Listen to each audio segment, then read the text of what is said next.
आप सभी को पता है कि अभी के टाइम पे गोल्ड का रेट कितनी तेज़ी के साथ बढ़ रहा है। और जो ज्वेलरी आज के टाइम पे मार्केट के हिसाब से हम 2-3 साल पहले देखते थे, उस प्राइस पॉइंट पे देखें तो लगभग 2 गुना के आसपास की पड़ रही है। तो मार्केट में अगर आप देखो तो 2 गुना रेट इन्वेस्टर ने कमा लिया है पिछले कुछ सालों के अंदर।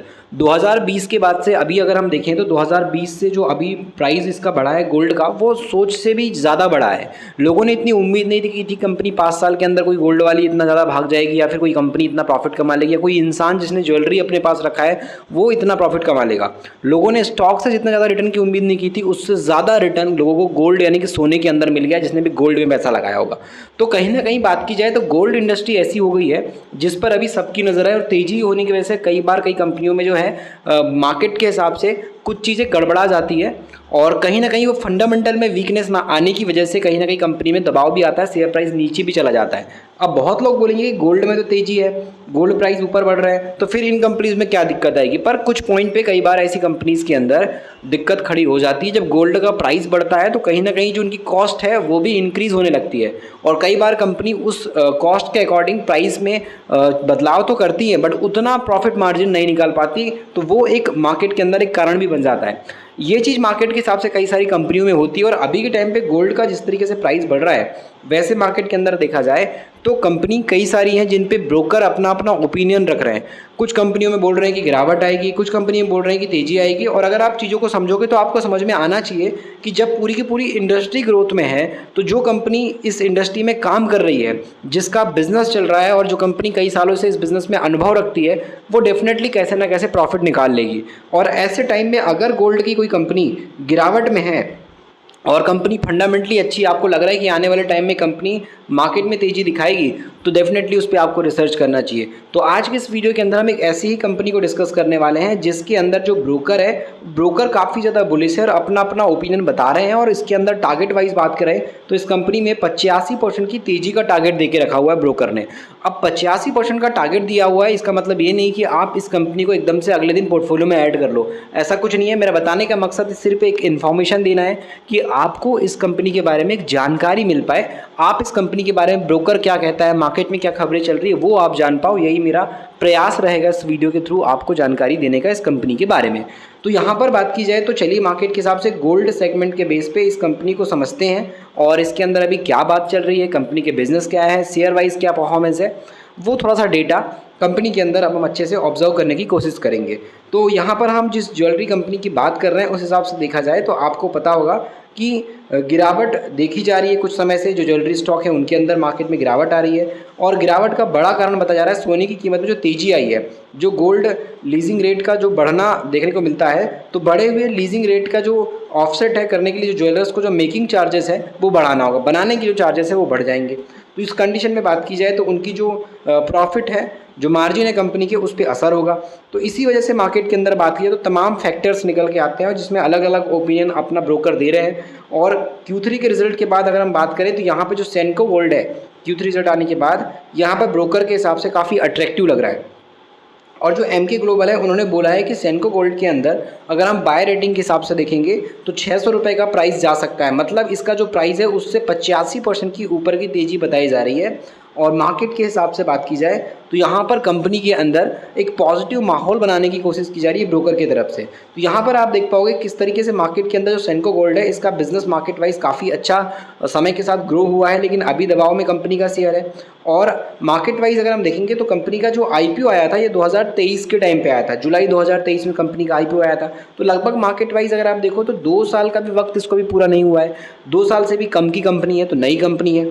और बिजनेस वाइज जो करेक्शन इसमें आया है शेयर प्राइस के बेस पे, तो ऐसे में लॉन्ग टर्म के लिए जो इसका लंबा विजन है, जिसका विजन 3 साल का है, 5 साल का है, तो उस हिसाब से ब्रोकर ने इसके अंदर 85% का टारगेट दिया है। बट मैं आपको फिर से रिपीट करना चाहूँगा, किसी भी ब्रोकर के कुछ भी टारगेट देने से आपको ब्लाइंडली कंपनी पे खरीदारी नहीं करनी है। आपका खुद का दिमाग है, आप खुद भी दिमाग लगाइए कहाँ पे रिसर्च करना है, क्या कंपनी के लिए सही हो सकता है, क्या गलत हो सकता है। बाकी अगर आप सेंको गोल्ड की बात करें, आउटलुक पर मैनेजमेंट ने क्या कहा उसको समझोगे तो आपको कंपनी की ग्रोथ समझ में आएगी कि एक्चुअल में कंपनी क्या कह रही है, कर क्या रही है, और कंपनी की अभी वर्तमान में स्थिति क्या है। तो यहाँ पर आप देखोगे कंपनी का जो यहाँ पर कॉन्फ्रेंस कॉल में जो मैनेजमेंट ने कहा है उसमें EBITDA मार्जिन जो है वो 7 से 8% के दायरे में रहने की उम्मीद बताई गई है। वहीं कंपनी की टॉप लाइन में रेवेन्यू ग्रोथ की बात करें तो वो 21 से 22% की बताई गई है।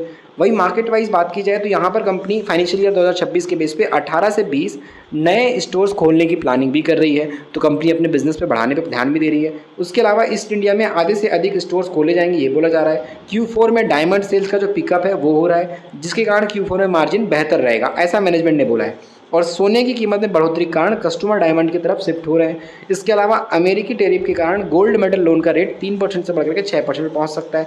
तो ऐसे में मार्केट वाइज अगर हम देखें तो यहाँ पर जो है ज्वेलरी सेगमेंट है उसमें आप देखो तो सभी शेयरों के अंदर गिरावट नजर आ रही है। ज्वेलरी तो छोड़ो, पूरा मार्केट गिर रहा है।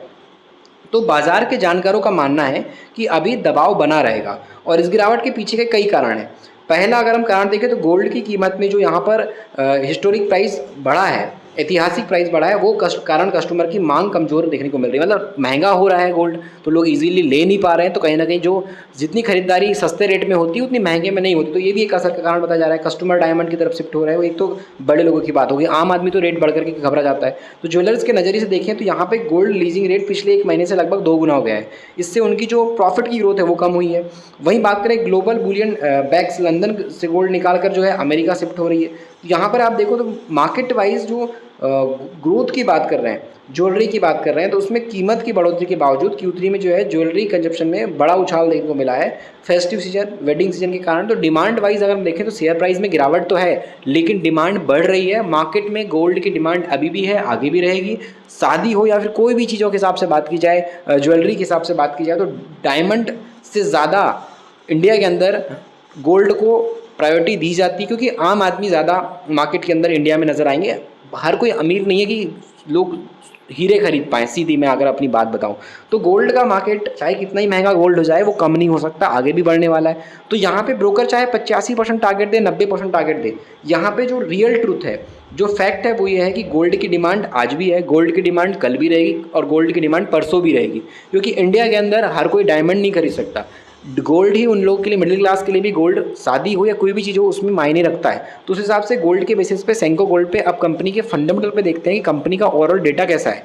तो कल के दिन सेंको गोल्ड के शेयर में बात की जाए तो 3 से 4% की गिरावट हम सब ने देखी और 325 के आसपास का टारगेट देखने को मिला। और इसी टारगेट से ब्रोकर ने यहाँ 85% ऊपर तेजी की बात कही है। तो अगर हम मार्केट वाइज कंपनी के हिसाब से ग्रोथ देखें तो ये स्मॉल कैप कैटेगरी की कंपनी, जिसका 5000 करोड़ का मार्केट कैप है और एक साल के अंदर इसने 304 से 772 का हाई लगाया था। लेकिन अभी ये वापस से अपने जो 52 वीक लो है उस पर आ गया है। ROC 13 से 16% का है। मार्केट वाइज प्रमोटर की होल्डिंग 64% की है। सेल्स कंपनी का अच्छा बढ़ रहा है, लेकिन प्रॉफिट कंपनी का माइनस में चला गया है। तो ये सब कारणों की वजह से आप देखो तो 3 महीने के अंदर कंपनी में 41% की गिरावट, 6 महीने के अंदर 40% की गिरावट नजर आ रही है। तो एक बहुत बड़ी गिरावट इसमें आ चुकी है, क्योंकि मार्केट के हिसाब से जो सेंको गोल्ड का रिजल्ट आना चाहिए था, सेल्स कंपनी की तो अच्छी खासी बढ़ी है, लेकिन जो प्रॉफिट कंपनी का बढ़ना चाहिए था वो कंपनी का प्रॉफिट घट गया है। 111 करोड़ का प्रॉफिट कंपनी का 33 करोड़ पे आ गया। अब जब इतने अचानक से कंपनी का प्रॉफिट घट जाए तो यहाँ पे दबाव आएगा, क्योंकि लगातार इससे पहले कंपनी प्रॉफिट बढ़ा रही थी, लेकिन अभी अचानक से कंपनी का प्रॉफिट डाउन चला गया। तो ये डाउन आने की वजह से शेयर प्राइस में एक बड़ा प्रेशर क्रिएट हो गया। लेकिन अगर इस कंपनी का Q4 बेटर निकल के आया तो मार्केट में वापस से इसकी डिमांड बढ़ सकती है, और जो ब्रोकर बोल रहे हैं कि इतनी की तेजी आएगी वो तेजी आ सकती है, बट कंपनी के रिजल्ट बेटर निकल के आना चाहिए। शेयर होल्डिंग वाले पॉइंट पे देखोगे तो आपको नजर आएगा कि FIS का स्टेक लगातार बढ़ा है। DIS का स्टेक भी इस कंपनी में 9% से 13% पे आ गया। तो बड़े इन्वेस्टर के बेस पे या म्यूचुअल फंड के बेस पे बात करें तो यहाँ पे इन्वेस्टमेंट बढ़ी है। और म्यूचुअल फंड के बेस पे भी नाम अगर आप देखो तो ICICI prudential life insurance company का स्टेक आपको बढ़ता नजर आएगा। उसके अलावा इन्वेस्को हो गया, टाटा AI लाइफ की बात करें इसका भी इन्वेस्टमेंट है। तो यहाँ पे म्यूचुअल फंड भी कहीं ना कहीं इस कंपनी में इंटरेस्ट ले रहा है गिरावट के टाइम पर। तो आप चाहो तो यहाँ पे सेंको गोल्ड पे रिसर्च कर सकते हो मार्केट के हिसाब से। बाकी इसको हमने एक नॉलेज के हिसाब से ऑलरेडी मैंने को बताया है, कोई भी बाइंग रिकमेंडेशन नहीं दी है। तो सेंको गोल्ड पे आपका फोकस ज़रूर होना चाहिए।